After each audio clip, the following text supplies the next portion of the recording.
Hey everyone, welcome back to A Guide Through Grief. I'm your guide, your host, Tom Van Ness. Today is the last episode of our season. It's been a season I've looked forward to sharing with you regarding kind of my internal grief journey of things I battled with loneliness and distractions and just all the things that kind of go in your head and in your body through this process. When we get into season 2, we'll talk more about that at the end of this episode, a little preview. But let's not get the cart ahead of the horse. And today is going to be different than what we've experienced so far. I have two gentlemen in studio with me. We're testing the true size and comfort level of this space. But it's two guys that I've met in the past year and a half that, we have a very similar journey in the fact that we are all fathers. We all live in Morton, and that's the similar part of this. After that, there's not a lot, and so that's why I thought today's conversation was going to be great. So before we get into that, let me introduce the two of them, Shane and Mike. Guys, go ahead and take a second, introduce yourself, and thank you again so much for being here today. Hi, Mike Tewksbury. This is not the walk that any of us wants to be on. But here we are, and that brought us together, and I don't think that's coincidence. Yeah, Shane McCafferty. The loss of my wife brought me to Morton, and there are many blessings that have come out of that. And meeting these gentlemen and finding community and folks like this has been extremely helpful in my journey and in getting through the grief and getting through the life and being a father and being present. Enjoyed getting to know these guys over the last several years. Yeah. So let's talk a little bit. Let's get some context behind what we do. Well, actually, before we get into that part of the conversation, something we've been doing this season is playing the little card game I found out on social media that we're not really strangers. And these are different levels of questions. Some of them are really softball and kind of silly. Some of them are good. So I'm going to draw first. And I'll go ahead and pass it over to you, Shane. And you don't draw your card yet because you kind of got to look at it and then answer it from the heart. And that way we can kind of be opened up and a little bit more vulnerable with each other. Not like we already haven't been, but it shows our listeners, that it's okay to share parts of us and be vulnerable and be okay with where we're at and who we are. So mine, level 2 connection. What has been your earliest recollection of happiness? I remember, so my birthday is on the 8th. And I mean, I remember stuff younger than this, but I remember like my golden birthday. And for some reason, I really wanted like my name on this like corner gas station sign. Like, happy 8th birthday on the 8th, to that kind of deal. That's all I really wanted that year. And like my parents got them to put it on it. They found a way and it was on there, and we were in the car and they stopped and pulled across the street, and like I got out. I was like, holy cow, it was so awesome. That's awesome. I think being an 8-year-old and like seeing your name up on a board, at a busy intersection that seems like one of the busiest ones you've ever seen. I thought that was really cool. And I remember like my face hurting from the smiling. So that's going to be my answer there. So Shane, you're next. Draw one. Does it matter which category? Yeah, whichever category you feel most comfortable with. This is terrifying. Yeah, it is a little terrifying. Do you pick from the middle? Where do you pick from? Any way you want. I don't think I've shuffled them up. Too many choices to make. Go, Mike. Hold on to that hot box of fun. All right. So this is pretty fitting here. In one word, describe how you feel right now. So it's a word I've used a lot lately. Is blessed. Something that I feel like going through the walk of life that I've been on, this journey that these two guys have also been on. It's something to, lose track of. And but every day I wake up still blessed to get to be the father to my kids and raise them how their mother would want them to be raised. And additionally, when I go to bed at night, I still feel blessed that I got the opportunity to do that. I got the opportunity to interact in a great community, and not just here locally, but the community that I've built upon myself. And like I said, it's something that I don't forget about. That even through all this trial and tribulations, the journey that God has put me on, I still am an extremely blessed individual, and I hope that I always keep that as a center. Great. Thanks for sharing. All right, Mike. I'm on the hot seat. At level 1. Level 1. Mm. Reminder, let go of your attachment to the outcome. Wow. Because that hits hard right now. Mm-hmm. And does it? Dealing with some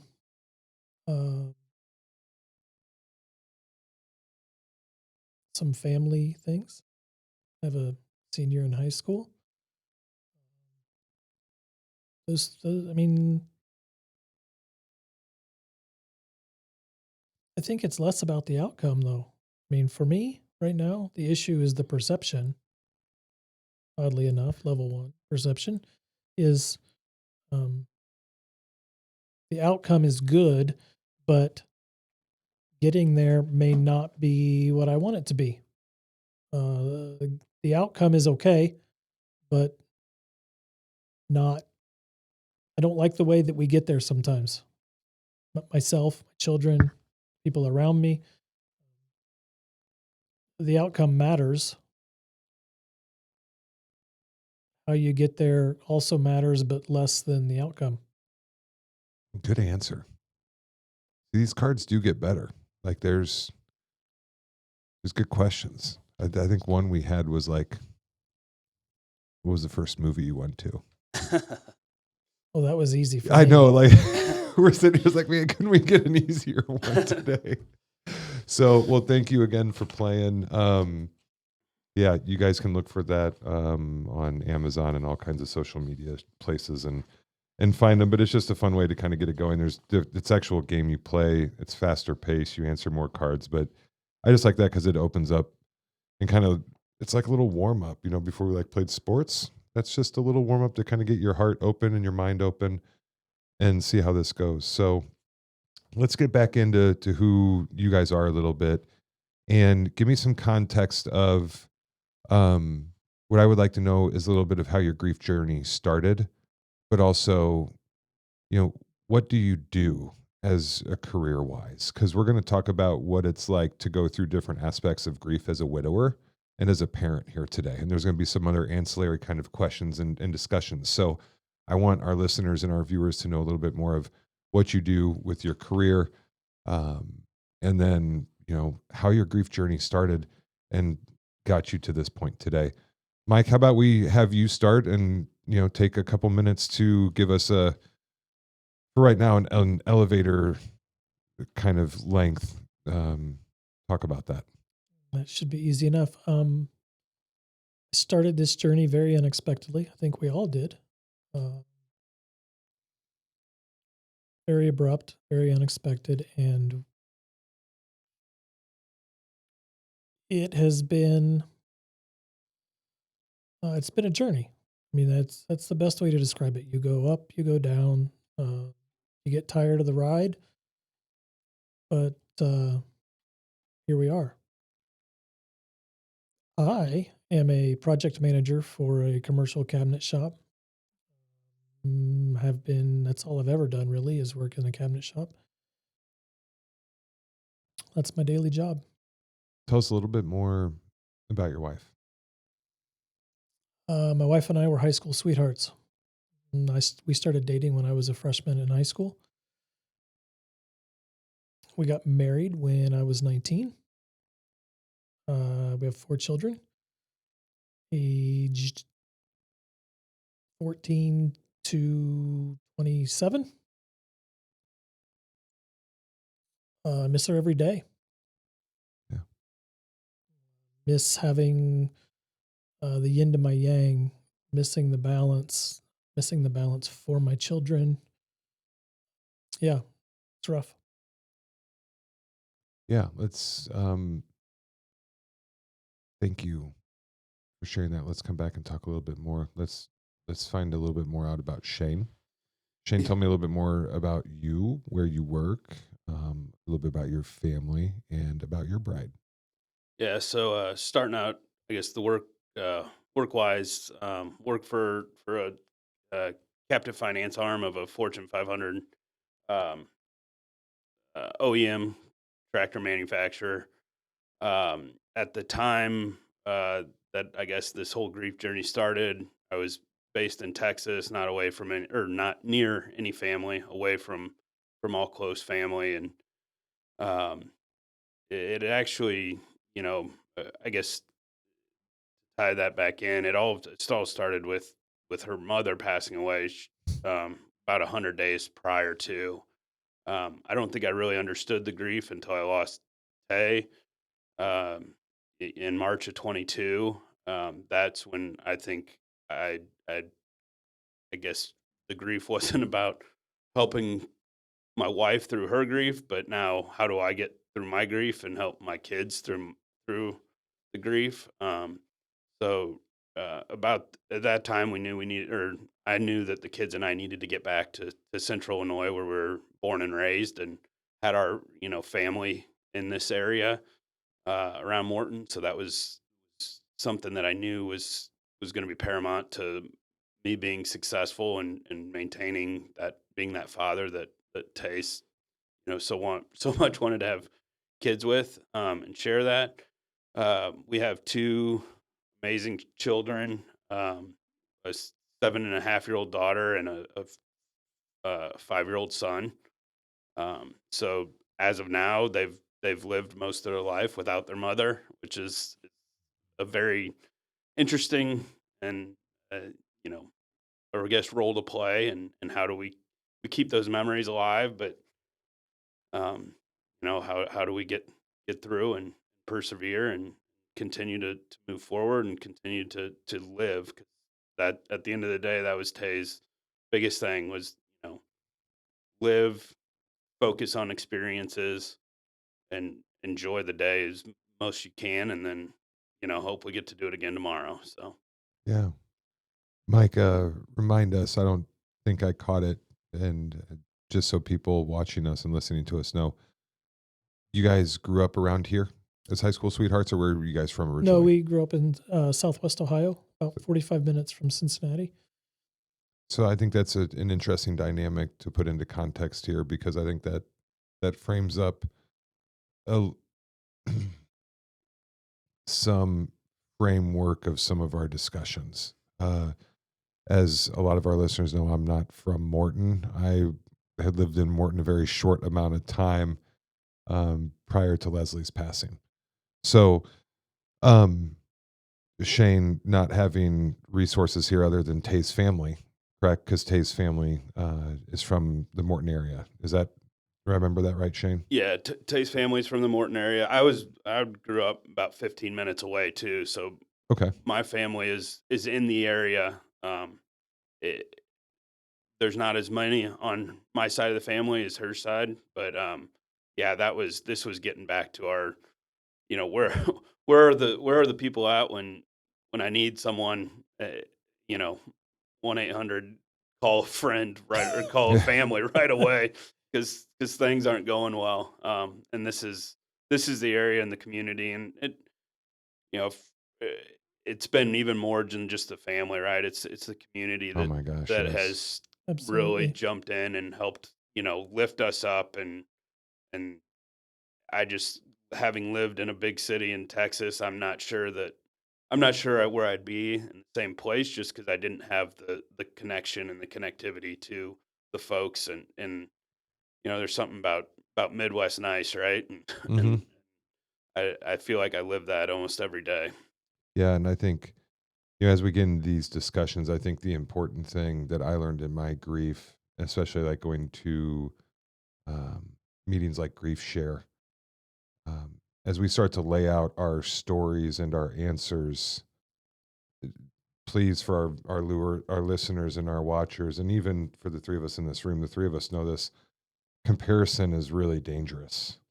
When you're battling your own grief and your own trauma, and any of our answers, we know between the three of us, we're not saying that one was harder over the other. We are laying them out for comparison, but not coming from a place of my journey was harder than yours.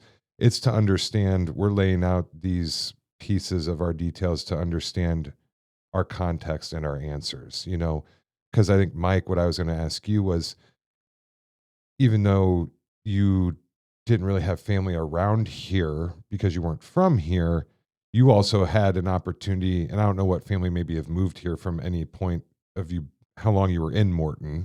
We've been here 20 years. 20 years. So you had a lot more of a bigger friend base. Sure. And some more community, Yes. Rooted within the community, certainly longer than I had a chance to do here in Morton. Shane, because of your time out of the market and friends at our age now being more mobile, and moving in and out of markets, there's maybe some steadiness in Mike's home front compared to just moving up here or just becoming into the market and not knowing anyone, how far family was away. Those are all going to create the different situations of grief. And that's once again why we're here today. That other than being dads and unexpectedly widowed, that is where we stop being the same. And I think that's what the expectation should be. There shouldn't be, man, these three guys should all be doing this very similar and going through it. That's absolutely not the case. So as we get in and start talking to some of these questions, I think it's important to just love and embrace the uniqueness of the answers and the alterations they can take. Hopefully there's stuff that's said today that you, the listeners and watchers, will take and customize for yourself. That's the point. The three of us only want to sit here because we hope our conversations and our stories will help others. So let's get into that. Let's talk a little bit more. Before, what we did is I asked Mike and Shane to kind of send in 4 or 5 topics of discussion. I didn't share those with either of them. I have my own as well. I'm, out of the 3, the only one that's seen all the 3. Cheater. A little bit is. So I guess with all of that, I'll kind of bounce around and we'll see.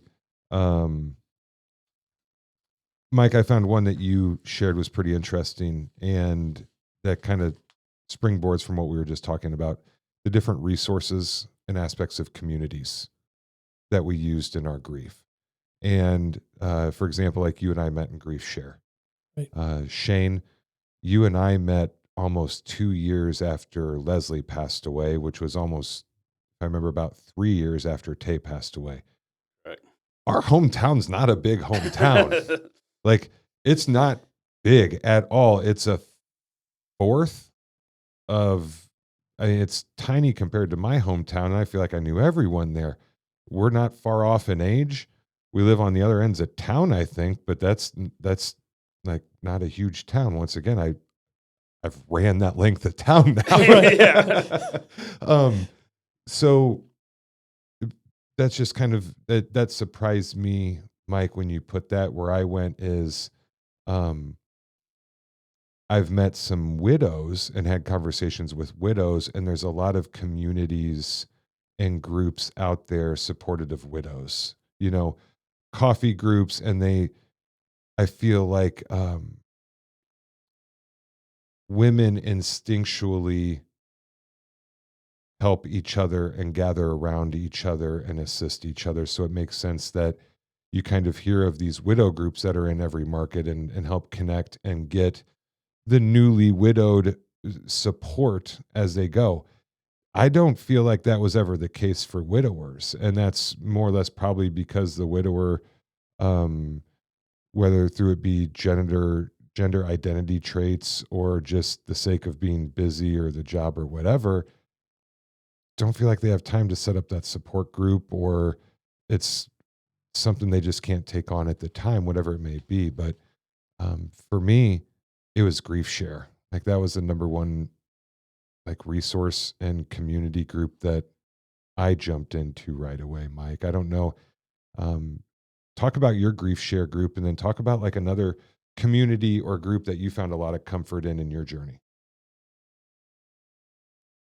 So I started Grief Share. Let's see, my wife passed away. It'll be 3 years next weekend. Um, started Grief Share the fall after she passed because I needed something. I needed something to uh, ground me, to let me know that I'm not actually crazy, to let me know that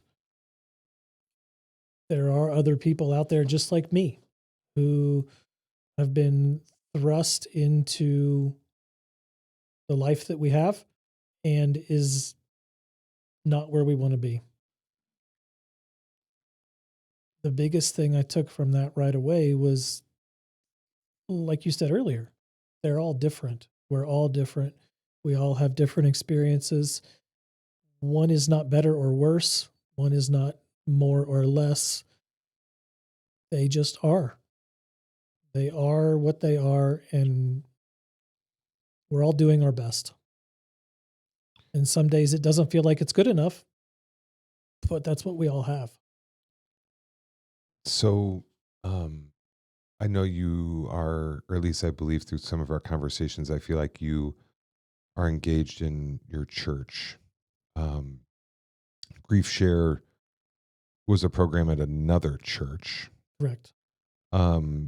But did you find any what community and support did you find out of your place of worship?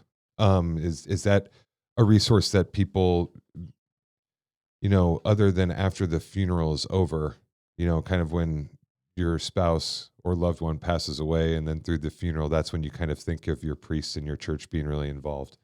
Like, was that any sense of a community? Did you get anything from your actual parish, or feel any sense of comfort, going through that? Absolutely. Yeah, absolutely.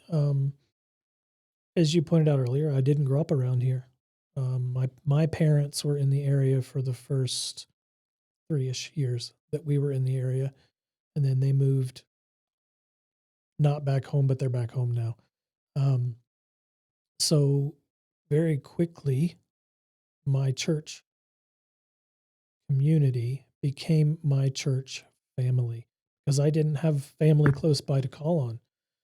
Um, when one of the kids was sick and had a hospital stay, and it was my church family who stepped in and helped take care of the other kids. When, Marcy had an illness early on, and it was it was those people who stepped in and said, "We got you." So that has not stopped. That has continued. I mean, in the immediate aftermath, right? I mean, you've got the funeral and the immediate. Yeah, absolutely, they helped. That happens at every church. And there's specific resources at my church, not like a grief share, but there are people who love me and who I love and who love my family and who love Marcy, who continue to look out for us and take care of us in a multitude of ways. So Shane, I think you guys actually attend the same church. So, with in the sake of our listeners and our viewers, if there was something different you experienced from church, I'd love to hear that. But were there what other resources or senses of community, or friends or places did you use in the last 3 years to help you get through understandings, realities, just the day to day? Yeah, I mean, I think I want to hit on the church topic because I don't want to labor it, but if for sure, I mean, our faith was something that we had every day, and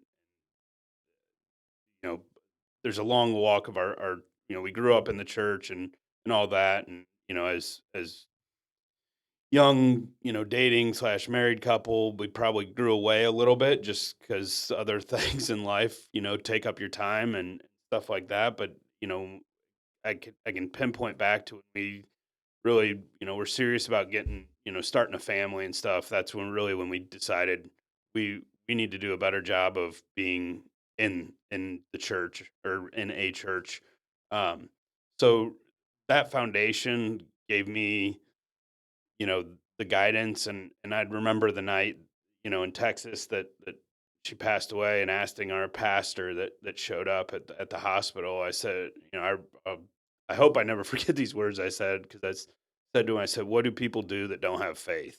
Agreed. And so at that point, I kind of knew, like, if I can follow this, and it obviously the church was going to change, with needing to move and stuff like that, but it's the reason behind it.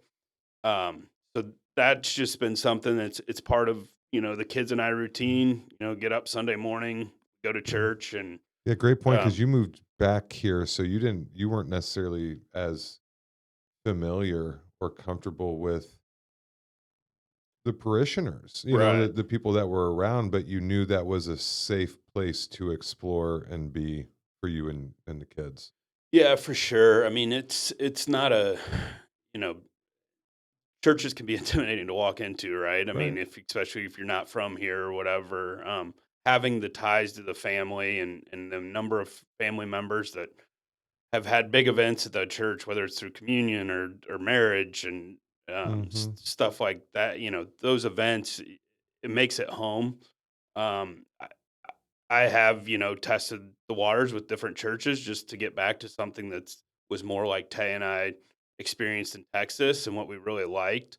Um, but leaning into those places, whether, and not being afraid to, what I love about going to churches when the music's playing or message is going, and I can, bawl my eyes out because something hits me, and it's like, Yeah. who's going to say something in here, Yeah. right? Or I feel like if you do that sometimes at Kroger, they're like, what's wrong? What's wrong with that guy?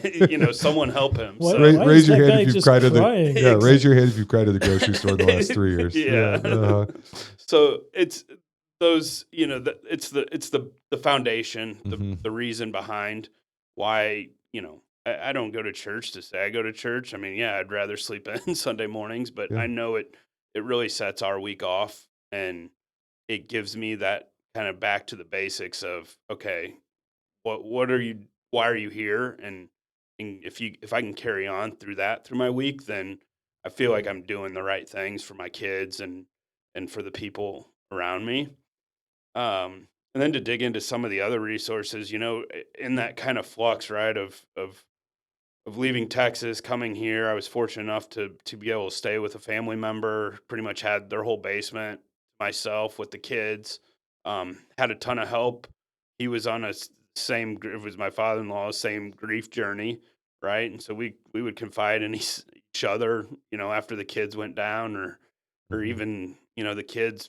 My son wasn't even 2 at the time, so he's still physically putting him to bed in a crib, and taking turns doing that, because it it gave us a little bit of normalcy, and comfort, right? And what we were working on, you know, progressing through. So I would say that, and I really got into, I would try to, relate to people, through social media and stuff. I mean, what I found out, and it really helped me, I think, in those first, 60-90 days, was once you look outside. Tom mentioned earlier, we live, you know what, 5-7 minutes from each other, and we Hmm. Yeah. didn't meet until, you know 2 years later or so. It's And less than 3 miles. I think I look. yeah. Yeah. We're like 2.75 miles away from each other. So we're so close, but it was so far away. And the the beauty and the scary part about social media is that, yeah, you can pretty much, connect to anyone in the world.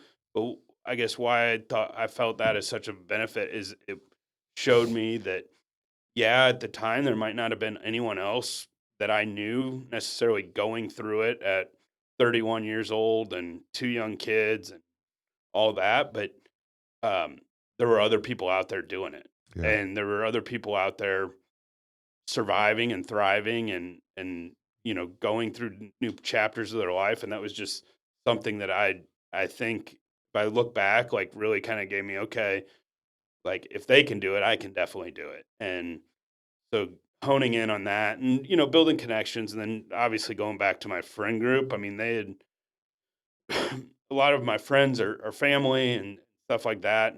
And them showing me grace through all this was something that I didn't think I would ever experience. And I'm so thankful for those people that showed up and treated me like a normal person when I didn't feel like a normal person. And that's something that, you know, again, going back to community, it just sometimes it's organic and it just happens. Yeah.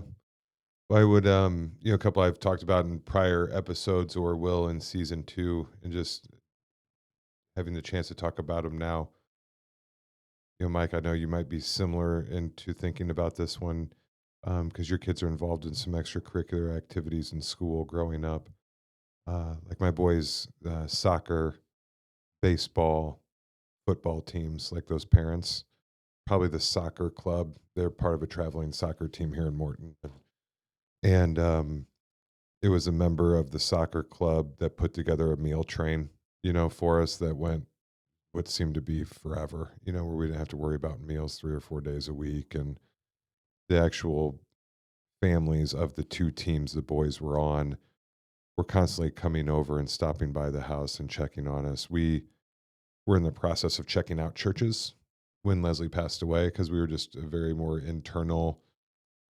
There wasn't really a church around here that worked well with the boys' schedule at their age that we liked, that we could feel comfortable or at home with, that we tried. And so we've gotten back on track now, and some families have taken us to some churches and have felt more communal in that piece. But the extracurricular activities the boys were involved in were also the root of one of the endowments of why we created one in Leslie's name, the Youth and Education in Sports. If it wasn't, and that led me to my other one, like the PTO and the different things we could volunteer at the schools. Like just it ended up being the parents at the boys' school and the parents in the boys' teams were where we spent a majority of our time outside of the home. And so those people ended up being our biggest support groups through all of this.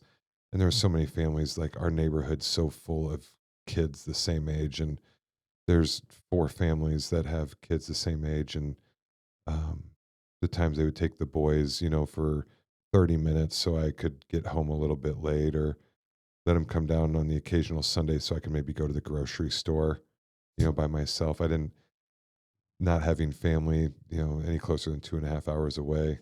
My babysitting bill or my asking for help, they both get pretty big and long. So, yeah, communities are important and resources. I think there's also, just off the head, there's places, hospitals and therapies, um, and your churches can point you into other experienced and trained professionals that can give you those resources and point you into communities that might best suit you.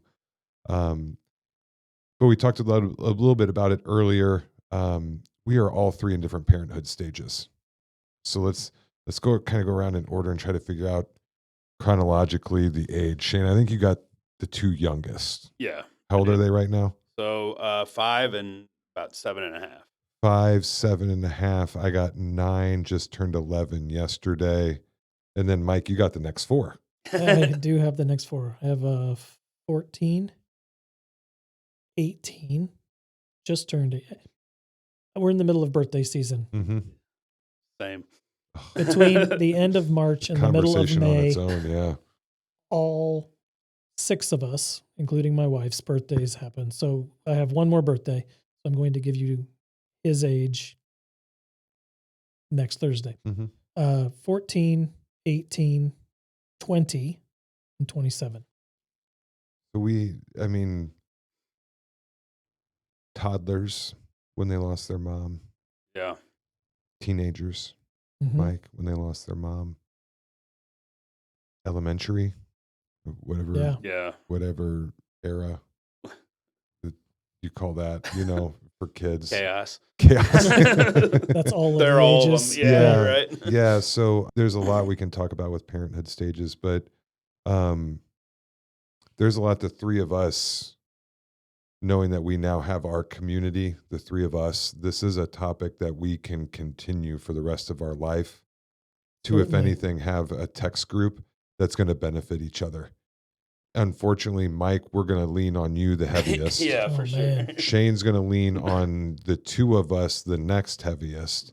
But there's also going to be times where Shane's going to be able to notice and recognize something just because of what his children have gone through Certainly. and Yeah. what he's experienced, that there's going to be times where we're scratching our heads, and he's going to just have some He can provide perspective that we've forgotten about. absolutely 100%. Oh, remember when your kids did this? And it's like, Yeah. oh, yeah, they aren't jerks all the time. Yeah, or like something great that happened and just so happy like that they were a part of, and that's where we get to kind of remember, Yeah. oh yeah, that those are the things that we need to remember. So I just think there's a whole lot of nuance of how that plays. And I think that there's a lot of that when you're in the midst, even almost 3 years out, I still some days feel like I'm in the trenches of grief.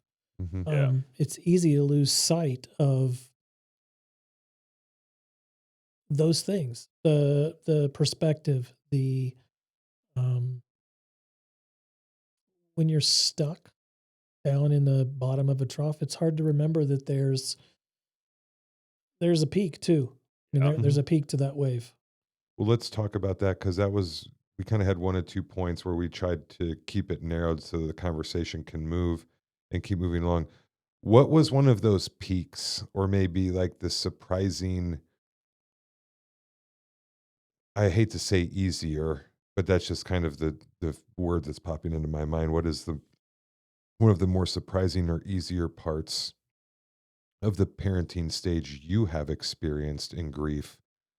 'Cause there's plenty of hard ones, and we're going to talk about that next. But what was something where you found, looking back, it's like, man, that wasn't as tough as maybe I was expecting it to, or as it led up to be? Mike, was there anything like that for you? Um,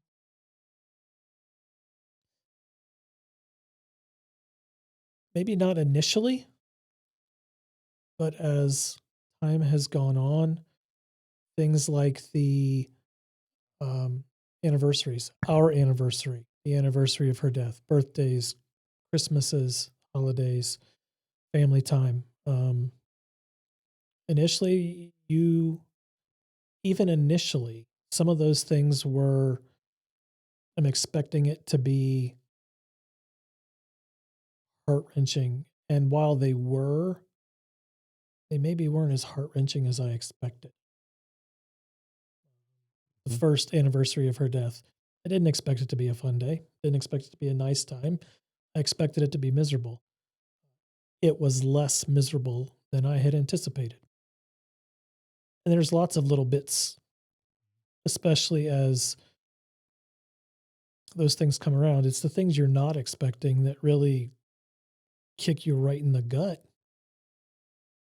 The things that you know are coming, and you've been able to at least prepare yourself a little bit. Like, okay, that wasn't so bad. And then you're walking through the grocery store aisle and you lose it because you don't expect to be walking down the grocery store aisle and see a food she liked, or some whatever it is, who knows, that you're like, now I'm going to fall apart. Mm-hmm. Shane, what about for you? Yeah, I think the stage of, or the age, I guess, that my kids were when it happened, they were so dependent on me that, and we had 2 dogs at the time. One was diabetic, had to give him shots every day. So it's like there was so much going on that I just had that if I just checked those things off, then as far as getting them dressed, making sure they were bathed, fed, the dogs taken care of, all that, at the end of the day, I was somewhat successful, right? And it was hard, and I had a lot of people that would come up to me and say, "I just don't know how you do it all," and I'm like, "Well, I don't really have a choice, so I'm That's gonna it. I'm gonna do Right. it." I don't think the alternative's gonna bode well for me. But it was also the appreciation. I appreciated that people saw that, yeah, it is harder to do it alone, and there's various reasons, why people have to do it alone, but I tried not to dwell on why is it this way, and focus, especially in front of the kids and stuff like that, is how do we keep moving? I think, something that was kind of like an aha moment was, when the kids got to the age where we weren't changing diapers anymore.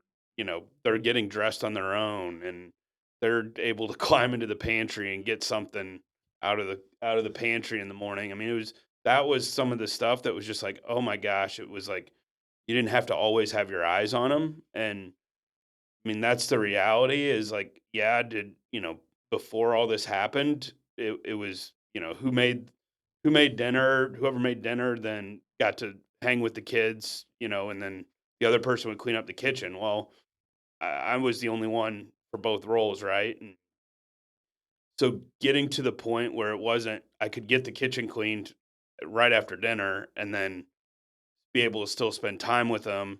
It took a lot of that, like, okay, you finally got them to bed, and then you've got a whole house to, I mean, pick up, or a kitchen to get back to. Oh, you actually did those things? And yeah, it's something I think my wife instilled in me, that without her guidance for those 7-8 years of marriage, that I probably would have slipped up on that a little bit. But I'm uh, so happy I paid attention to all of the lessons that my wife taught me on like house management. yeah, 100%. Um, well, so Shane, talk about let's go to the other end of the spectrum and stay with you, and let's talk about. Well, I guess even before that, it seemed like a consistency if I look at it at a higher level, and my experiences are the same, and we'll get to mine after we hear some answers on this part. But um, as our children have more capability to take care of themselves and contribute towards their own daily functioning, that part of the management becomes a little bit easier for us. And what we can then start to focus on are maybe the more of the impacts of what we're doing day to day operational with getting our kids ready to graduate and grow up to be adults and prepare for that part of their life, and so as they age from that, you know toddler right, into the elementary, into the teenager, into the high school, the more dependency that they don't rely on us, that codependency aspect, it gets a little bit easier for us as parents as we start to just more go through the parenting stuff that a lot of parents have to go through. And like Yeah. there's still other stuff Yeah. where we have to go through, but I mean, the waters don't become as murky. They're still murky. They're still muddy. yeah, But That's sure. not true. They're still murky. Yeah. Very Yeah. murky. oh yeah, I can't imagine having 4 teenagers or older would just scare the living hell out of me, Mike. And um I say we're going to talk about it. One of my things is like I know we all kind of get, and I know it's not the right word, but when we get that praise of just doing what we want to do because we're parents and we love our kids, like, Right. yes, okay, thank you for calling me a great father and all these things, but Yeah. like, no, so sorry, let's get back to I got us off track. Let's talk about the hardest part, Shane. What was one of the more harder parts of your parenting, the stages of parenting you've gone through since losing Tay? Yeah, I mean, there's kind of like we've all talked about. It's a lot of it's hard, right? A lot of it's incredibly hard, and when you don't have your person there with you to help champion you through it, it becomes even harder. Um, I I've always said, or I guess I should say, from the time it happened, I always knew that with my faith and my head on my shoulders, and the community I had, that I personally would be fine. I would figure it out, and I would still find a way to live a meaningful life. The hardest parts are surround the kids, right? It's the Absolutely. time, when it's it's the first day of kindergarten, right? And it's, hey, do you want to take a picture before kindergarten? And it's, yeah, I want to take it in front of the picture of mommy on the wall. And it's like, you just, Do we it, have to do it there? yeah. But at the same time, you're like, that's so great that she connected Mm-hmm. that Yeah. that would be part of what would have our old normal would have been. So I think the hardest, to sum up, the hardest parts are those first, whether it's even the picture or it's the time, the first time that, you know, the kids see all moms pick them up from school or go volunteer at the school and, they come back and say, well, how come everyone else's mom was there? And, they understand that their mom's gone. They understand where she is, but it still doesn't make sense to an elementary school kid of why they don't have their mom. And just being able to, in those moments, try to get some control for myself and try and help them through it because I mean I believe that if I can show that I'm a guiding light and also show my emotions too, right? Like there's been Mm-hmm. plenty of nights where we sit and we just cry together on the couch and maybe it's 15 minutes later and we're like, where did that just come from? Why did it happen? And it's just the grief and the roller coaster of it, and it shows up when you don't expect it, and that's okay. That's part of it, and I guess my advice would be don't get discouraged by it. It's gonna come and go, and there's gonna be days where you smile a lot, and there's gonna be days where you're sad a lot. Those hard times, just focusing right that there's going to be a peak too at some point. It may feel like it's forever.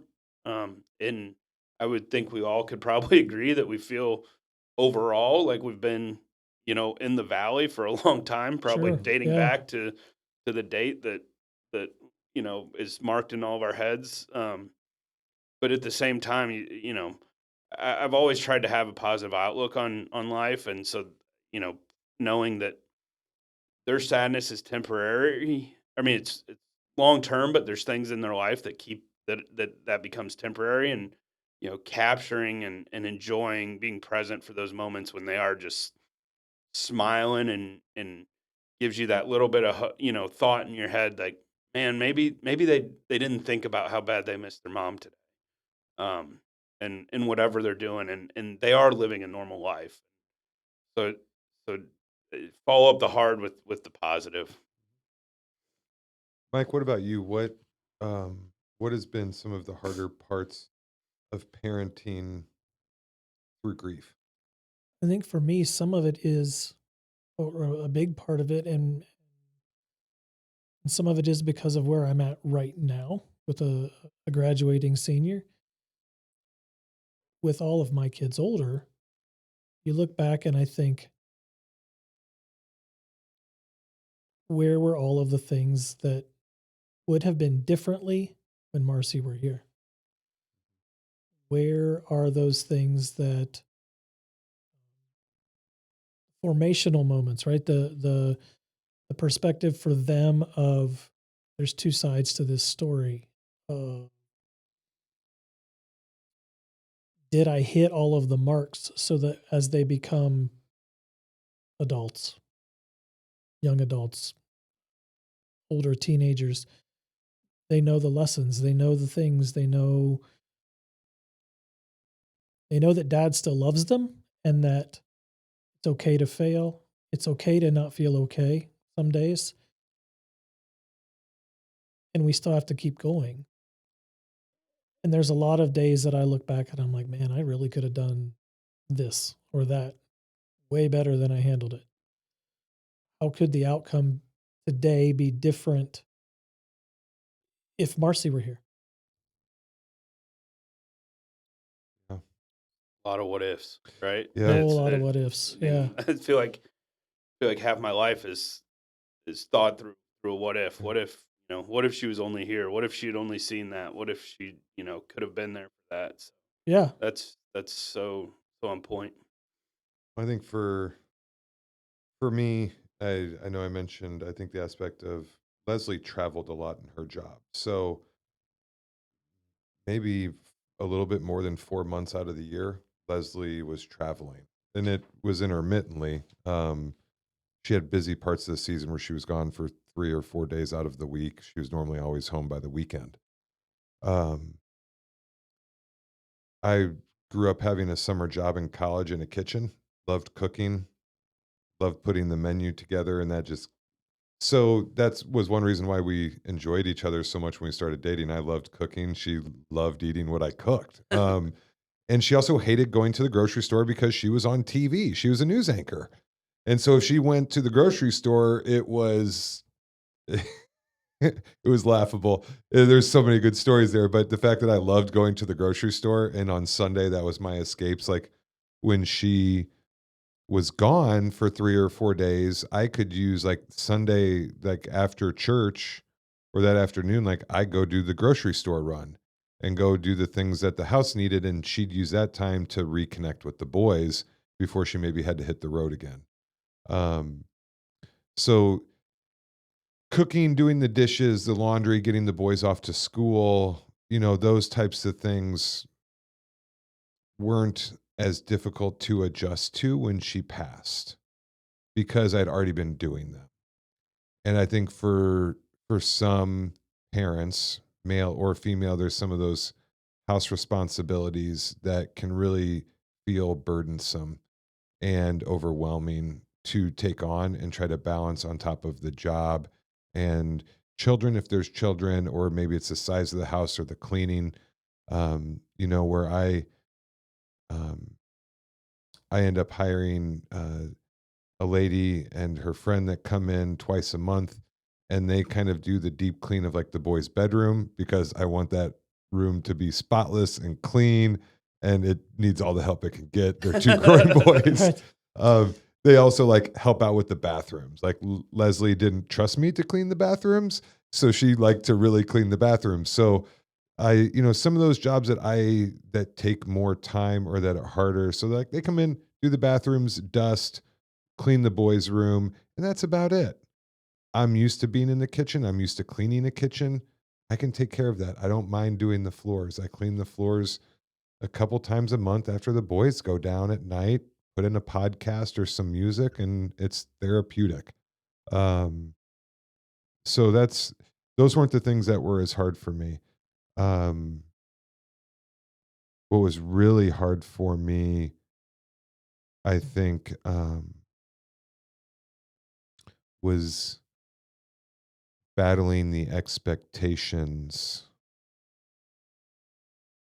of what Leslie had for the boys' education. And I was a C student, very average. I talk. I talked my way into better grades. I didn't study my way into better grades. Um, so Leslie and I would I shouldn't say constantly, or that sounds worse than it is. We would have discussions on how she wished I would take different approaches at helping the boys with their homework when she was traveling. And I still struggle with that today. In fact, I put more weight on the babysitter to sit down with the boys when they get home from school and get the homework done before I get home. She's also in school studying to be a teacher, and she's a teacher assistant in a classroom around the boys' age. So she can come in and it's like having a tutor at home. Like that's how I'm beating the system right now. But it's hard. And it's hard to want to have the room clean, their bedroom clean the way it is, or to have their room decorated the way she would want to have it decorated, or the diet that not like the kind of food she'd want them to eat, and the way she wants them to be raised. She was very much the captain of our ship in the expectation of how our family was going to go. And I hold a lot internally in trying to honor that through our children. And I think that's hard for me because I think some of it is eventually something I'm going to have to let go of and be okay with doing it my way, and understand that she is not going to rise from the dead and criticize me on the job I'm doing. And not saying that's what I am waiting to happen, but that's in my head, that's kind of what I think's going to happen. Like she's going to come visit me in a dream or send down an angel to say, "You're doing this wrong, do it this way." And I'm trying to avoid that. So that's the hardest thing for me, so um that's really easy thing to say and a really hard thing to say. Um I think a lot of our demons are self-imposed. Absolutely, 100%. And I think that's the hardest part of, like, people sit there and they admire the job that we do as single parents. Just as I sit there and I admire divorce. There's divorced parents out there who have an ex who is completely out of the picture Sure. for Right. whatever reason it may be, and they do a hard job. There's married couples out there where the spouse is an active military Yeah. person, and their spouse is overseas for 6 to 8 months at a time, and for weeks at a time not able to talk to their spouse, and the kids aren't, like, that's tough stuff. And I there's so many unique things that can create moments of grief, long-term grief, lifetime grief, and I think they're all things that we can struggle with. And I think so far, I mean, we've only gotten through a couple of the points, Mike, that you brought to the table. So let's keep this going because I think there's some really good conversation. We've talked a little bit about family relationships and dynamics, that is with our own family members and our in-laws. For me, I have some siblings that really showed up and contact me 10 times more than they ever have. I have some family dynamics that have fallen off the cliff. It is more as like we don't know what to talk about when we do talk, and um, or have wanted to do certain things or communicate certain ways, and it's just a struggle.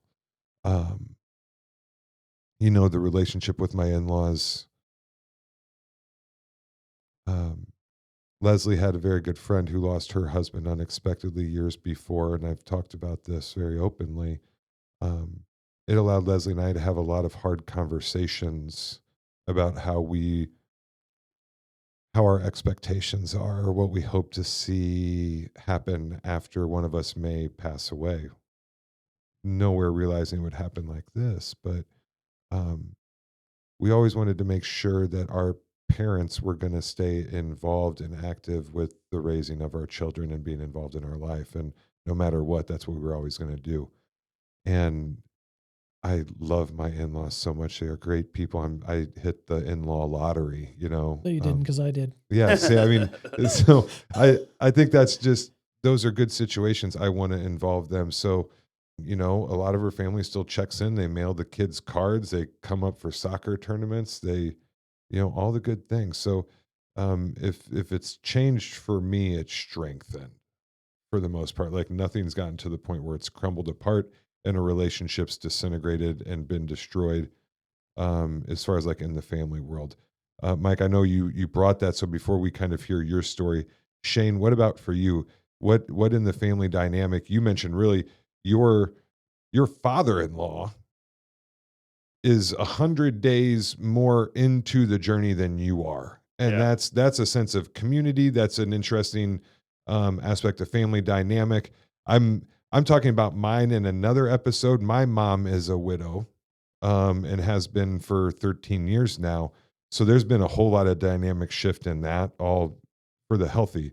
But what about you? Talk about some of the in-law and family dynamic with you. Yeah. So, like you mentioned, my father-in-law kind of started, like I said earlier, kicked off the grief journey, right? And again, completely unexpected. And he helped show me, again, I had the foundation from our church and where Tay and I had the conversations we had, but also, lean into the faith and supporting me where he could and can. And my mother-in-law was always great with the kids, like my mom and parents are as well, but, that that mother's love, right? And this is something I said from my kids' perspective is, dads love hard, like we've all, shown and do that, but there's something about a mother's love that's just so unconditional and just feel like it's just a tick higher, right? And I don't know if it goes back to physically bringing them into the world or what, but um, I've what I explained to people about my kids is those, my kids lost two out of the three most loving people and that they'll ever have in their life in 100 days. And so how do we as a unit, as a family, not just the three of, me and the kids, but the people I've put or allowed, into our family, how do I make sure that they honor that?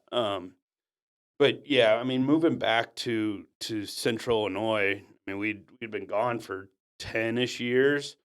Um, it felt good, instead of seeing these people, 2, 3 times a year. I live on the same street as some of them, or now instead of my parents are 12 minutes down the road from where I live, and it's been nice, and it's strengthened. I think to what you said, like there's more people checking in on us and being part, or hey, hey, how about we bring a pizza over and have dinner at your place or something like that. And you think it's like, oh, that's a small gesture or whatever, but what they're doing is they're taking away you having to make a decision for a meal that night, or helping them do laundry around the house and stuff like that. But I think overall, I can't think of really any relationships that I've lost or that even haven't gotten stronger, especially my core family. Um, my side and then her side as well.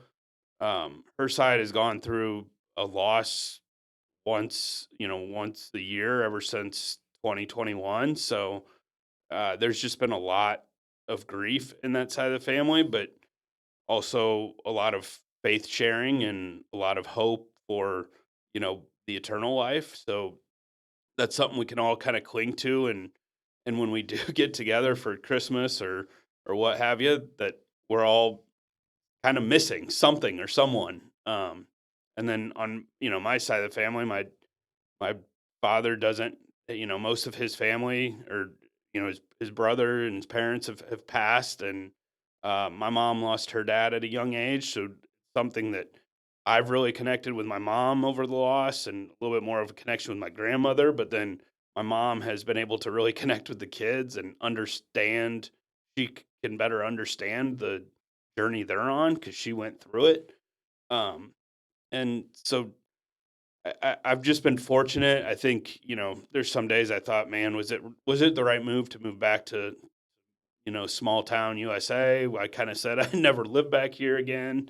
But it's those moments, the people that pick you up, that I really do believe that we made the right decision, and I've I talk about a lot of people as cousins now, or that's my family, or that's my aunt, that's my uncle. Some of them are blood, some of them aren't, but that's what they mean to me now. And I mean, a lot of it in this small town is you're kind of connected to people through marriages and stuff. But it is, when I talk to folks at work that don't live around here, they're like, "Man, you got a lot of aunts and uncles and cousins and all that." And I'm like, "Well, it's yeah, kind of whatever." But that's not the important. It's how they lift us up, how they how we've grown with them. So I think if you had asked me when we first came back, you think about having a birthday party for the kids, or even my sister-in-law's had a birthday party for me this year,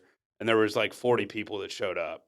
And that's something that it it really hit me when you're sitting there and like all these people are there to support me and the kids. I mean, we have kids the same age and stuff like that, but they took time out of their Friday night to be there for that. I mean, I just feel like the the family dynamic, everyone's And my family is your grown. sister-in-law did that for you. Both of them, yeah, Yeah. 2 of them. Yeah. So, I mean, they put it together Mhm. and, made sure my brother and his wife were there, my parents were there, Yeah. It's beautiful. it's like it didn't feel as much. It felt to me it was more we're celebrating the Shane McCafferty family, Mhm. and I mean the kids weren't there, but in in how it felt of you see all the faces, and it's like you picked up my kids before, you've taken them to an event, you've brought us dinner, you kind of see where everyone has done something, or you answered my text at 11 o'clock at night when I was frantic about something at school the next day or whatever it might be. So, it, I feel like my family has just grown and embraced us and given us the opportunity to have our hard days and celebrate our good days. Mike, what what about for you? What has there been what family relationships or dynamics have done anything unique? What made you ask this question, I guess, or bring up this topic? Was there something on your side that you thought at one point was interesting how things were unfolding with in-laws or within your own family or maybe within your own kids? I'm aware of families, not personally, but in some of the online communities that I'm a member of, that frankly I don't find a lot of value in, but there is some little bits and pieces of value in. You see lots of people who are saying my in-laws are doing this, or my spouse's my dead spouse's family is behaving this way, and you just think, wow. Um, Similar to you, I won. You couldn't have won it because I won the lottery. I won. I think we all did actually. Yeah, I mean it's Your in-laws, Shane, are yeah. also fabulous. Um, my mother-in-law, um, she's a widow. Been a widow for 18 years. Um, she comes several times a year, and when she's here, she does the deep cleaning that I don't do. She makes sure literally every piece of laundry in the house is clean. Yeah. Even if it's already clean, she's washing it again because sometimes we just take it and throw it on the floor after it's clean. I mean, she comes and she does those things, and I she comes in and I feel really blessed, but there's a piece of it it's missing. Yeah. I mean, it's different. I mean, it's different for both of us, right? I mean, it's not just it's different for me or it's different for her. It's different for both of us for the same reason. And not different in a bad way, maybe different in a good way, but different. Yeah, yeah, so we all have someone really close to us that's also gone through this journey, you Mhm. know. My mom, parents, Yeah. parents are an in-law directly, you know. Right. I also had my mom's brother Okay. was widowed within the last 5 years, not even that long. Um, we're right around that time, I feel like. Um, and one that's kind of it's gonna play a bigger role for us, this household in our family, at least I think for the boys' experience, that'll be interesting. And it'll be one I talk about more in season 2 that's already been discussed about. And I don't want to we could sit here and make this a 3-hour episode the way this is going. Um, my stepsister and our family, even though, stepsister, we communicate like we're very much just brother sister. That's how great my stepfather was. And I miss him. He passed away a month after Leslie and I were married. Um, but my sister was divorced and later met a gentleman who became widowed, lost his wife in a car accident. They were in the back seat of a car. They were hit by a drunk driver. two kids that were around my kids' age when that happened. So, I think one thing that could obviously change the dynamic depending on how things go is when you start to date again. If you decide to date again, my mom long time said she thought Steve was the love of her life and could never imagine being with someone and loving someone that much again. And she had grandchildren and children and everything else in her life that made her heart full.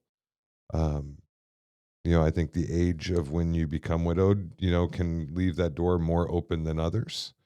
But those are conversations, one I've thought about is it's not one I ever look to have to ask for permission on. I don't feel like I have to go to my in-laws and ask for permission to date again. But I so have found through communities like Grief Share, I think for parents that lose their child, their biggest fear is that people will forget about their child. And when you look at the closest aspect of that, that is maybe the children they have left behind, especially at a young age. And they don't want their grandchildren to forget about their daughter or son, depending on the scenario. And that can be tricky. And it comes out of a place of, I love you guys. And for me, when I'm ready to be in that kind of committed relationship again, that is going to be of a place of, I am not the person I am today if it wasn't for their daughter and for Leslie. 100%. Yeah. And I'm blessed that I get a second chance to be a husband again. Because I get to be coming at it with a whole new approach, like even stronger and better than I was before. And that's only because of what my wife did, what Leslie did. And that is going to be a blessing for myself and for maybe a partner one day, or for any of us, for any widower, even for someone that's gone through divorce, they have gone through a traumatic piece of a situation they never thought they'd be in. And so, I think that's where dynamic can change. I think I hear that's where dynamics can change is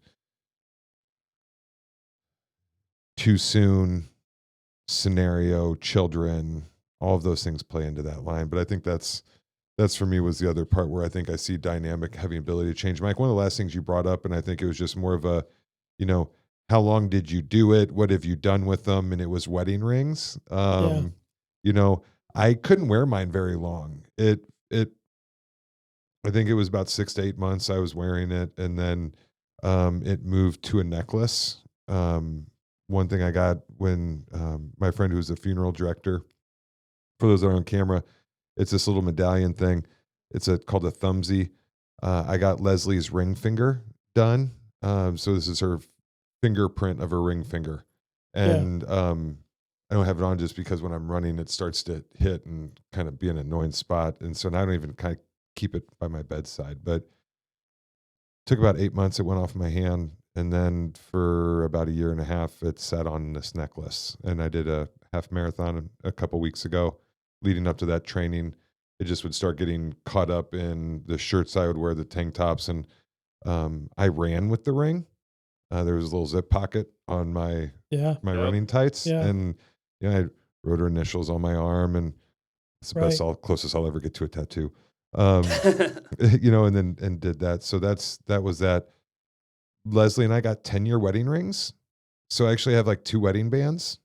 Because the first one was really big and it couldn't be resized. So the other ones had a little bit fancier, not that much more expensive. Leslie wanted a certain kind of diamond that I couldn't afford when we first got married.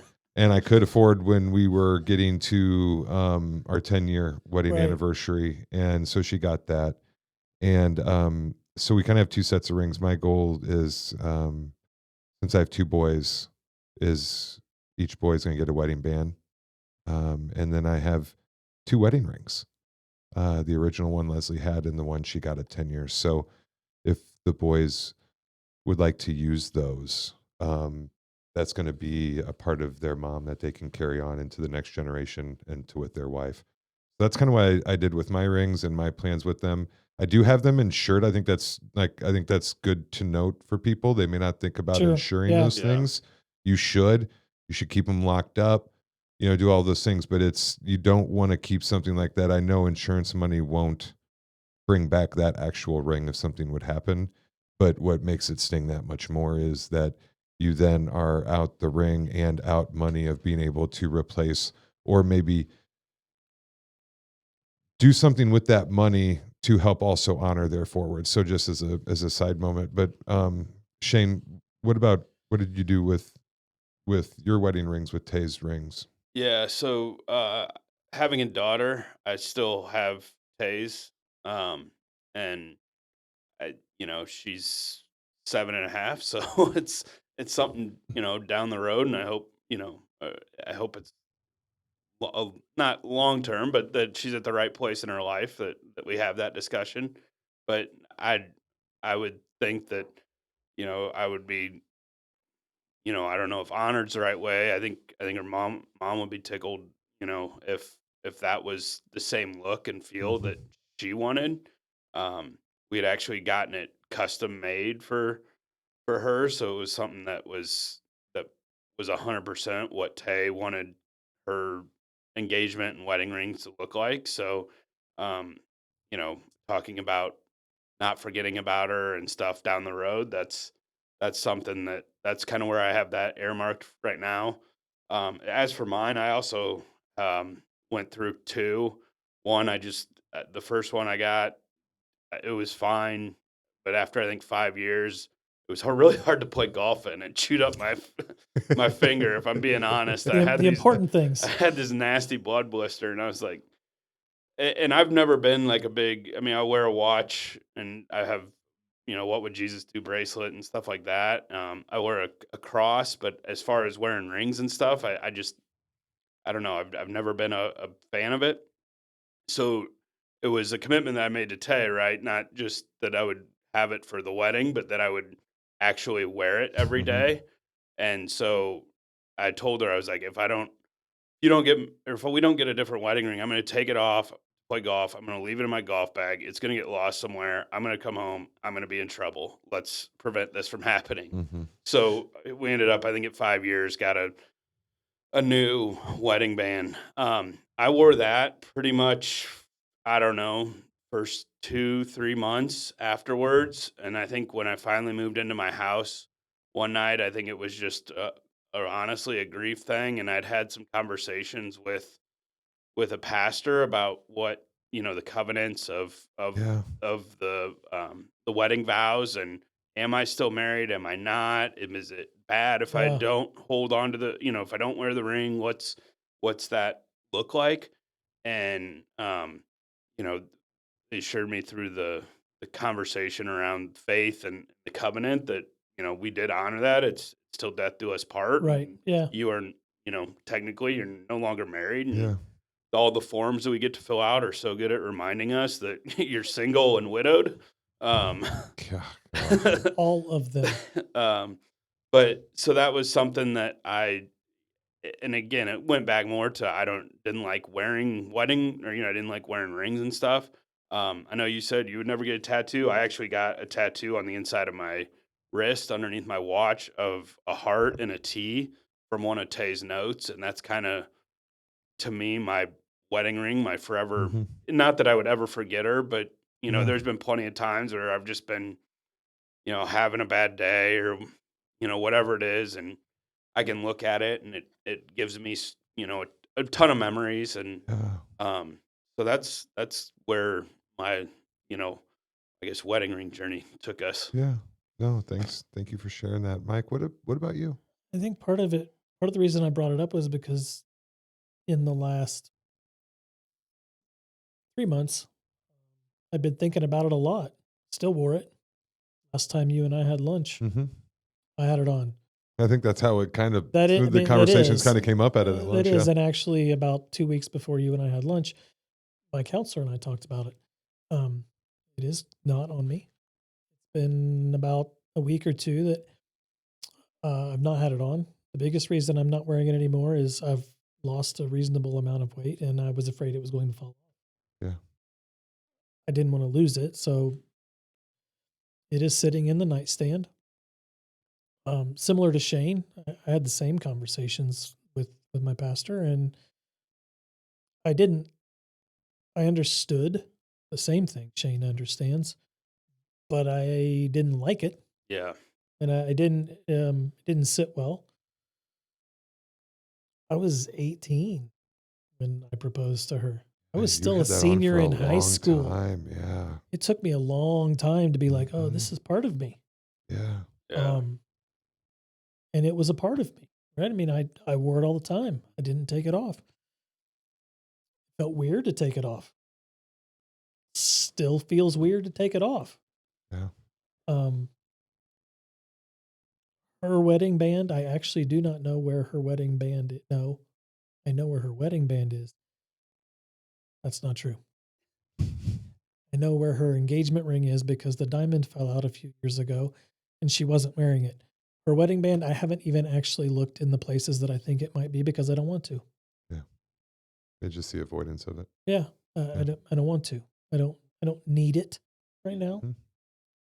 I think I know where it is. There's a couple of places where I'm pretty sure it is. Yeah. I don't need it. I do have 2 daughters. If either of them, even the sons, if anyone wants to use them in any way, we can have that discussion. But it's not to say that they have no meaning because they did. Yeah. They do. Mhm.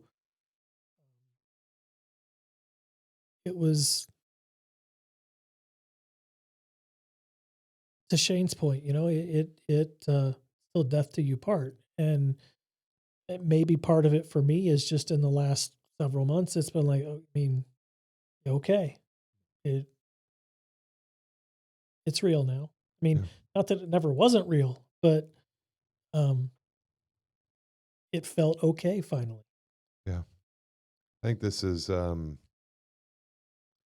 what an eye-opening topic just wedding rings are, at least for me, because I sat here listening to you two.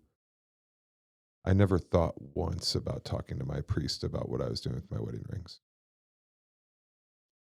Like, is it okay that I take it off? Like, I don't know subconsciously why I never did. Maybe I just took for death do us part as it is, and it was more of a what my gut felt was okay, and I guess what I'm saying is that's the purpose of why we're having these conversations today, Sure. Right. Yeah. is that the weight of this alone, just of the wedding ring, can be something that can really bother you. It can really sit on your mind. I hope there's listeners out there who are listening because they have a friend or a family member that is going through something like this, and that they are looking to try to have understanding and perspective of what widows, widowers, someone going through grief is going through. There are things you don't think about in Yeah. the slightest until you're in this spot and you're like, wow, I had never, ever considered. There was That. there was a host of things, like Leslie's jewelry. One of my big clients was a jewelry store, so I loved supporting my clients, and this was when Leslie benefited from a lot, and she was real good at updating that wish list they have at the jewelry store. Leslie got a set of pearl earrings from me for 1 year for like Christmas, and her mom has never had pearl earrings, and so last Christmas I gave her Leslie's. Oh yeah, that's nice. That's cool. So like instead of keeping those for one of the boys to fight and argue over one day, like that was a really special thing for me to give Leslie's mom. And I'm sure that meant an immense amount to her. Oh my gosh, it meant so much. And another holiday, like Leslie had these, I gave her these stackable rings with little jewels in them that were birthstones of, like, one was Sterling, one was Cameron, one was hers. and she always wore those three. The fourth one was like a little tiara crown. It looked like a little, like, because she was just the queen of the house. Like, so I didn't give her one with my birthstone. I thought that was too much. So I gave her the crown. But she would always wear those four. So I gave one holiday the three of those four stackables. I kept the crown just because I laugh with that one and I smile at it. And but yeah, I think what makes us happy in our heart is a completely okay thing to do here. I do think I waited a year and a half before I gave those things away to Leslie's mom. Um,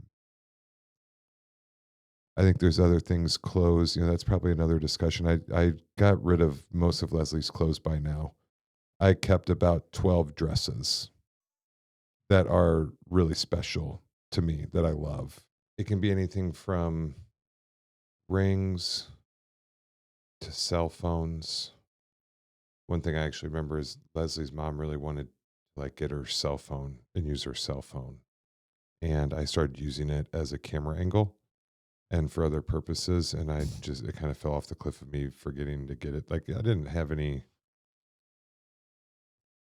connection to it, except for I didn't want to lose the data that was on it. Like Sure. I backed it Yeah. up 800 million times onto iCloud. And I was like, oh, there's got to be something else on there that Right. didn't transfer over. I've forgotten something. Yeah. So, no, so just some great topics there already, just from some ideas Mike wanted to bring to this discussion. And both of you, thank you very much for sharing so far.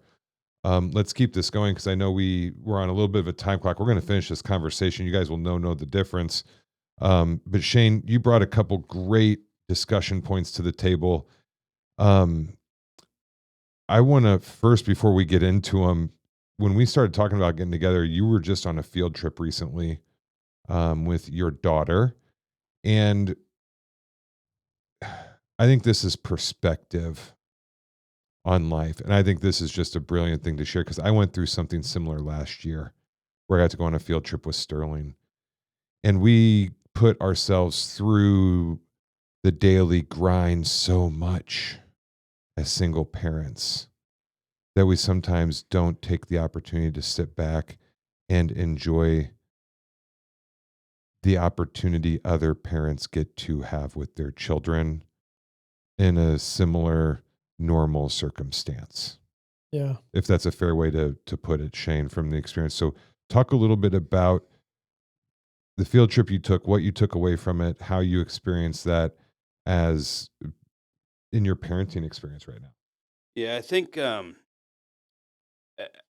think if you asked me before Tay passed and everything, would I be the one going to volunteer at the school or going on field trips? I'd probably say no.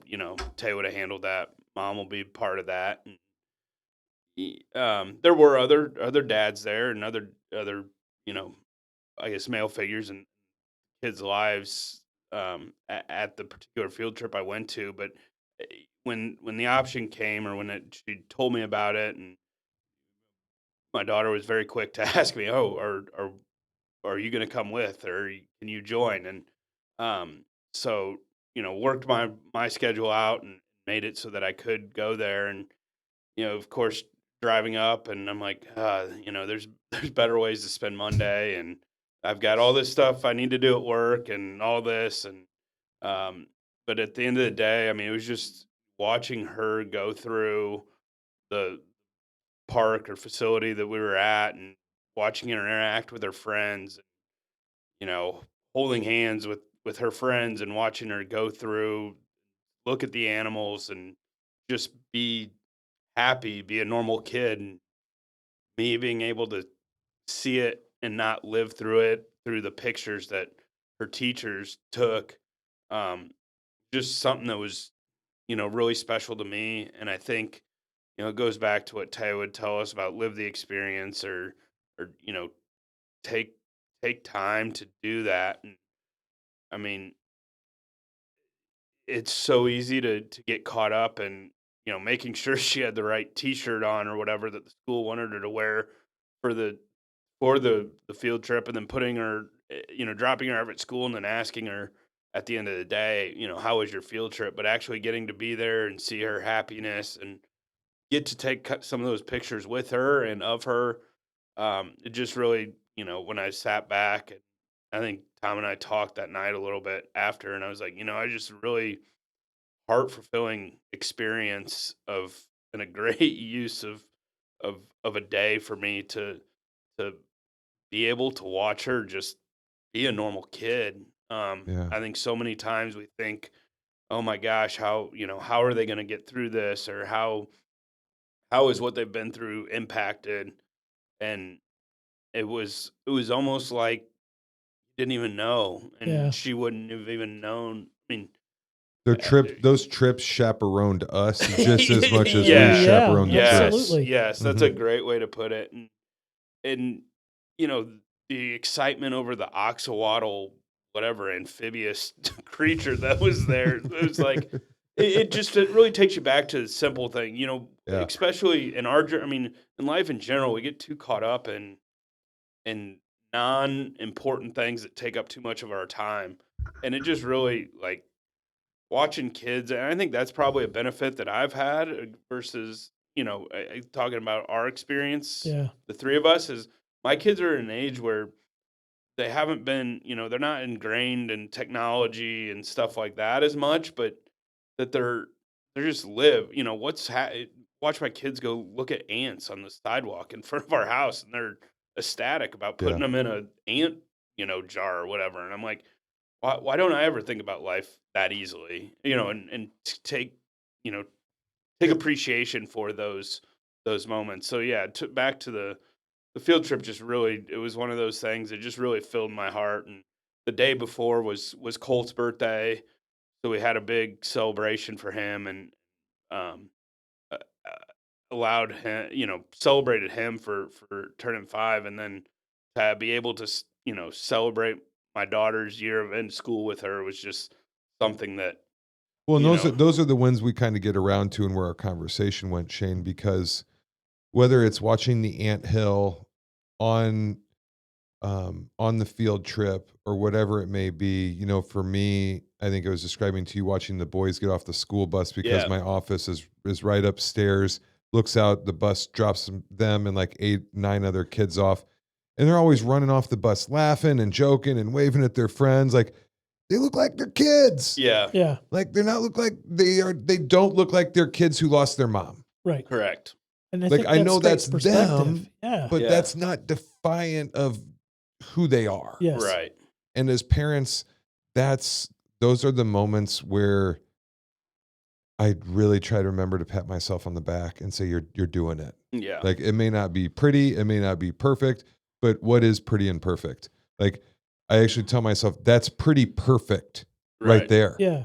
yeah, Like that doesn't get much better than knowing your kids are getting it and winning at life. I know Cameron told his teacher this year that it bothered him, made him upset when all of the moms came in and volunteered at holiday parties. Yeah. And she sent me a note saying, "Hey, here's some ones we're coming up that I know I can use some help with. Do you want me to go ahead and sign you up?" Psh, Like Yeah. yeah, just another example why teachers aren't paid enough and Yeah. teachers are awesome. And going on the field trip, just all of Sterling's friends, like loving the parent and the fun that was behind it. Like those are just so important for our kids. Mike, what about you? Do you remember anything like that? Whether it was like you have one kid that's in, I think, marching band right now. So I mean, there's Yeah. ways to show up and do that. But do you have a quick experience that you remember? Well, not really, because my youngest was at the end of her 6th grade year. And that's when kind of field trips stopped. Not true. End of her 5th grade year. My math is bad. Um, I didn't take that time. I mean, I think that as adults, as male adults, we are jaded. We don't think about those things, right? I mean, we don't think about the experiences that maybe it's harder for us to disconnect enough to look at that and be able, like Shane did, to say, this is awesome. I think sometimes it's really hard to get to get in that headspace. And when you have those moments, yeah, they're really special. And yes, I've had some of those, not so much like a field trip, but yeah, I mean, experiences with all of them where you see them doing the thing, whatever the thing is, and Mhm. you're like, there it is. Yeah. They're just being a kid. Well, let's get in. That might actually be a pretty good springboard into the first topic Shane shared with me, um, of as parents when we have to play good cop versus bad cop. You're Because both. there's sometimes, I mean, let's talk about how, there's times where our kids were growing up and one of us were like, "Hey, honey, that's just like for me with Leslie, that was like I was one of three boys, like, and I was the oldest. Like, I know what smelly, messy, loud wreck of a house boys create, you know? So when something got messed up or spilled, it was always like, "Hey, babe, they're gonna wrestle. Things are gonna Right. get knocked Yeah. over, Yeah. And she'd want okay, just don't do it in the living room. So that's kind of where the good cop bad, like that's Sure, just yeah. a lighthearted example. But Shane, that was the topic you brought up was kind of like as a single parent, now we have to balance like how do we play both? Do we play both? How do you handle those situations? So I love this point because also of the different parenting stages we're in, there's different ways to look at this and discuss this. So Mike, first, how do you balance the good cop, bad cop approach? Not well. Not well. Um, it usually is all one or the other. Mhm. I mean, I think it's really important to have both. Um, it isn't until much later in the day or the week or the whatever the time period is that you're like, wow, I could have done that differently. And I wish I would have said this from the other perspective. Do you ever circle back around with your kids and try to I have that do. conversation with them? Yeah, I Yeah, do. I think that's really important. Probably have one of those tonight with one of my kids because I was kind of a jerkhead this morning, Hmm. but they had it coming. That's my story, and I'm sticking to it. But that's kids being kids. That's probably Right. the That's it. teenager That's it. graduating senior thing that, like, Yeah. if Marcy was still around, she'd been like, one of you would have ultimately like said that and calmed the other one down, and it wouldn't have been as tense this morning. No, And probably not. We probably would have both been the bad cop this morning, but nonetheless, we still would have circled back to, wait a minute, maybe both of us, maybe one of us is being unreasonable, and we should probably temper this a little bit. So, I mean, I think you've got to play both. It's hard to play both in the moment. Yeah. Oh yeah, really hard. Impossible, probably. In the moment, it's hard to have enough perspective to say, "Oh wait, but," because Marcy would have always been, I was the yeller. I am the yeller. I've yelled a lot less in the last 3 years, but um, hey, they don't hear you when you're yelling. But They just start to miss everything when we but I yell. think they do, and I feel good about getting it off my chest. So I mean, and that's a conversation that's had not so much right in the moment, but immediately following the moment. Yeah. Hey, they didn't hear what you just said, but they've already said the things that you were trying to say in a calmer manner. Have you ever gone back and like said it in like maybe 1 or 2 decibels less, but it's still not less enough? That's correct. Yeah, Yes, I've done that. before too. Yeah.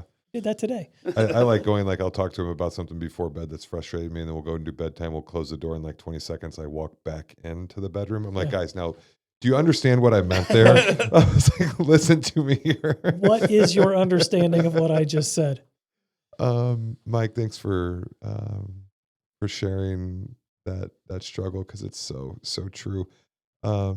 Shane, I can't imagine like at your children's age, like comprehension becomes the issue. So it's not like that plays a whole new role on good cop, bad cop. And that's not even the parenting style, but when those situations come about. So how are you finding yourself handling that situation with your parenting styles, with the age of your kids, with where you're at in your grief? I'll take Mike's comment and say not well, but Hmm. I think there's improvement, right? And that's something that I guess I strive for every day is to be a little bit better tomorrow than I was today. Um, as far as where I am, the comprehension part's probably the biggest thing, and the most frustrating thing is that, and all these, what do you call it, arguments, disagreements, Conversations. conversations, temporary disappointments always seem to come when there's something. It's not ever when like you're just sitting on the couch, right? Or you have 5 minutes to have to yourself. It's always trying to make dinner. You're trying to get out the door. You're trying to, you know, do something. And it's it's trying to get a 5 and a 7.5 year old to understand what I'm wanting them to do, but then understand it fully of what I want them to do and not what their interpretation of it is. But also then having the patience for myself to allow them to try and help figure it out. Um, I fear of being the father that's like, you have to do it this way, and this way. Whereas, like, okay, it may take like 15 more steps for them to do it what they perceive the right way, Yeah. but allowing them to learn. And just when and in our house, it's almost like clockwork when you see it coming. Like there's frustration. They're typically tired, which is at that age, they don't always know how to say, "Hey, I'm tired. I need to like relax. I need to lay down." And then it gets into, I miss mommy. And then it's now we've got more emotions. I'm emotional, and the task is still Hmm. not done, or Yeah. not whatever we're trying to accomplish. So I think the biggest thing is trying to take myself out of trying to just relate to them and Hmm.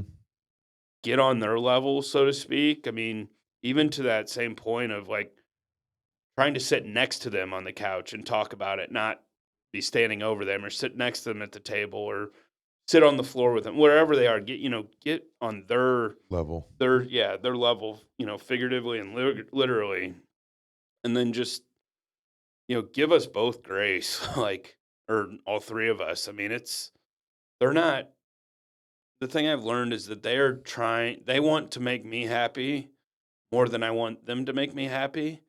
And, They only know a single way to go at it. right, Yeah. Right. Yeah. Yeah. right. And so it's frustrating to them when they see me continuing to be upset or disappointed because they think what they're doing is creating or driving that happiness for me. So, trying to give us all grace and understanding, and know that about 99.9 times out of 100 what we're maybe in a disagreement and an argument about really doesn't mean much in the grand scheme of things. Yeah. It's normally something super simple that we, you know at the end of the day, we don't think about. And yeah, I've had the same experiences with both you where it's like, all right, I better go in there and, try this at a different level, or Right. Hmm. say, maybe if I say this word instead of that word, it'll spark the energy I need. But um, it, it's really hard when you know that, and I think it's more of an internal disappointment where I say you've crossed the line. Maybe you finally got to that point where you're like, yeah, I was, probably a little harsh on them at that point, and then being like, not not trying to go in and just right away, be like, well, I didn't really mean what I was saying, because I want, it's there's the balance throughout it, no matter what. But there's still, when is the right time to then go back and be like, hey, this is really what I was Yeah. meant or trying to get to. So I don't know. I think at every age in their life, it's gonna look different, and it's gonna be a challenge. But I think that it's part of life. And it would just be nice if I had my partner here to help me with that. But Yeah. that's not the reality, and I can't dwell on that if I want to raise successful kids or be successful in parenting. Yeah. There was something you said, Shane, that really struck me. And I'm sure that in those moments, it's heart-wrenching for you. Right. And that is when they've reached their end and they've hit the wall and it goes to, I miss mommy. Mm-hmm. Yeah. And I sit here in my seat and I say, your kids can acknowledge that. My kids can acknowledge it. My kids don't acknowledge it. And I rarely, it's not never, but it's not often that I hear, hey, I'm feeling this way because I miss mom. Right. Yeah. It's, there's been a couple times where, I hopefully he won't be mad at me one day for sharing Sterling, were some of those moments like where he came out after the fact. And Sterling's been he hasn't, he keeps a lot of his stuff in, he's where Cameron's more open to crying and sharing his feelings. Sterling's there's been a couple times where Sterling will come out after the fact and open up finally, that he just missed mom, Yeah. and it's like, you can tell that he stores up and tries to hold so much. And then this was just something like, Shane, like to what you said, where they just want to make us happy. And it's just the point of them missing their mom, not being able to maybe make us happy in their mind, or whatever other questions of, like, gosh, I hope my dad still loves me, or whatever horrible things they think of that are so far from the truth. But at their age, that's all they can think about, So it's hard. I think I've probably played more of the bad cop role. I guess if I would to define one, I feel really good at where praise is due. I praise, Yeah. even on whatever grades are coming home on the report card. I'm like, man, great job for sticking with the homework and doing the stuff and coming home and finishing a quarter, a year of school. Great job at playing in your game. Don't need to feel bad as long as we tried everything out there. Yada yada yada. It's when, like, they do the stuff that's more of like, hey, they're just being kids, I still get mad at. I still just take the lane of being the bad cop, of, this is how we're going to be. This is how I want you to be. This is how I need us to be. This is how I need our household to be. This is how I need you boys to act. If we can do these things, it just makes, I think, everything a little bit better and easier for us all. What I've always done well and have been reinforced in being told that it's really good that I do it is circle back around. And it sounds like all three of us do that constantly with our children. The damage is done to our children in these moments when we don't circle back around with them. Sure. When we lay into them, whether it be justified or not, circling back around, usually a day later, I go back to Herm Edwards and like that saying, like, don't hit send, like on your email or on Right. social media. Yeah. Like, whenever you have something typed out where you're just angry, don't hit send. Just wait. Like, we can't always do that with our kids, but Because we you've already can't- sent it. we can go back and edit it, Yeah. in a way, and have that Yeah. conversation of, this is where I meant to be at heart. I apologize a lot. Mm-hmm. I was like, boys, I don't mean to get that anxious, to get that wound up, to get that upset, or to allow my voice to get that loud. And I tried to explain where I'm coming from, but I ultimately say, I'm sorry I put that expectation on you. That wasn't fair. And that stuff probably goes over their head. They don't know what it means. But Right. what they do understand is that my dad, my parent, is sitting down with me and letting me know that I am still, like, really awesome kid, really loved, those good reinforcement tactics that later on the kid remembers the lesson they've learned. Now we can reinforce the love we have for him. It seems that seems to be my And you've said, playbook. I'm human. Yeah. I Yeah. make mistakes. Mm-hmm. And we are going to make mistakes. You own it. You say, hey, screwed it up. Yeah. Let's move forward. Well, there's going to be a part 2 to this conversation.